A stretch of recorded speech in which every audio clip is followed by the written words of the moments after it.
Hello everyone. The subject of this video is all about repellent energy.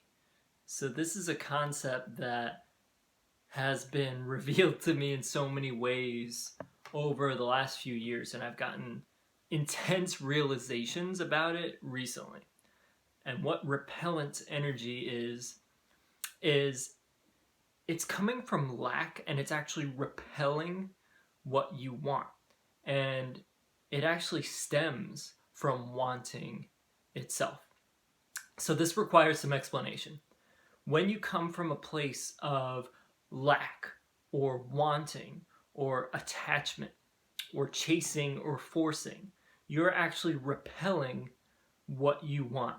Now this becomes kind of paradoxical to the analytical mind, because it's like, how am I supposed to get something if I don't want it? Or I need to want it first in order to get it. That's where the paradox comes in.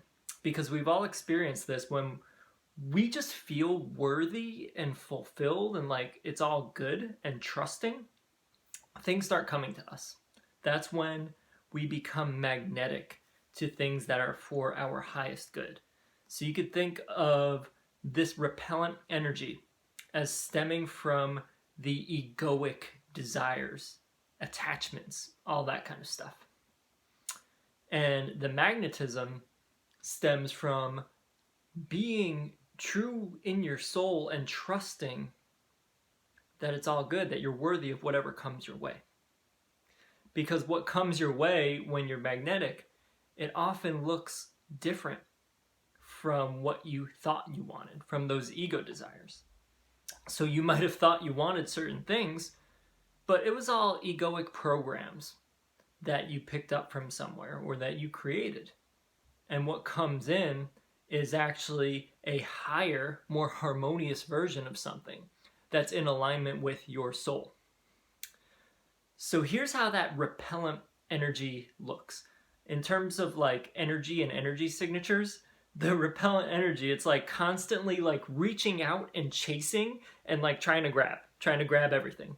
So what happens if you're running around like this, like sprinting around going like that? People are going to run away from you. Animals are going to run away from you. You are repelling. An interesting analogy that I came up with around this is picture like a homeless person. If a homeless person is on the street sprinting at everyone and like demanding money from them, like, hey, give me money, and then like not even waiting for a response and running to the next person, hey, give me money, and their fists might be clenching like the 25 cents that they got, and they're running around like this screaming for money. Who is going to respond well to that? Not many people. People are going to run away. People are going to be like, it's very, very repelling. But what if a homeless person just sat and maybe played some beautiful music, even with their eyes closed? Then what happens? People get curious. People start coming to them. People start leaving money in front of them. So it's a completely different thing, but it works because you're not trying, because you're not forcing, because you're not desperate. So that analogy, it says a lot. And so many of us, because we live in such a consumerist culture, that we walk around with this wanting, desperate energy constantly. And we've all noticed this with things that we've been desperate about, that it feels like we're constantly chasing and never getting. And it has to do with self-worth as well. If you don't feel like you're worthy of something, then you think you have to force and chase instead of just being and trusting that it comes to you. That's repelling energy. And we've also, most of us have experienced areas of life where we felt worthy. It was just like automatically like, yeah, of course I'm worthy of that. It's kind of like, you don't really notice it because you're like, that's just the way it is. Like, of course that's going to happen. And with those areas of life, you don't really need to try too hard. And because of that, you're magnetic. Because of that, things start flowing to you. And this doesn't mean you don't do anything.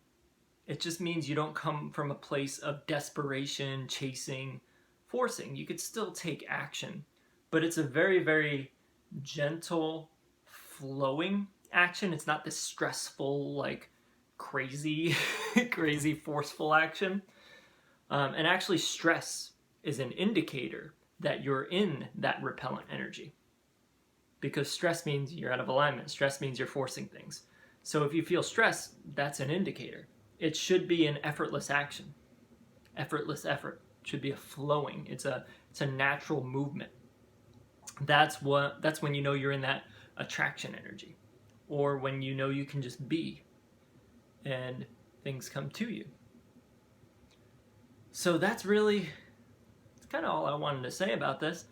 And I've done this repellent stuff in every aspect of life. That's why I'm processing it and I'm able to explain it like this, because I've done it with chasing women and girls. Like, I felt like not worthy in high school, in college. And at first it was like an overwhelming anxiety and like all this weirdness and anxiety around it. And then once I got a little more confident, it was all chasing and forcing. And then, like, even with health and things like that, I would get obsessive over health and try to make my body a certain way and eat according to this diet and make my workouts all like it was crazy. And then with my projects too, artistic projects, forcing myself to create, chasing money, all of this, and yeah, a lot of it tied into the whole relationship thing. Like, thinking desperate for a romantic relationship. So I would think that I needed to get my body a certain way, be smarter, be more interesting, travel more, have a business, have books, all that, to be more worthy of love. And what that all is, it's repelling. So no wonder why when I was out there chasing women or on dating websites or things like that, it was repelling.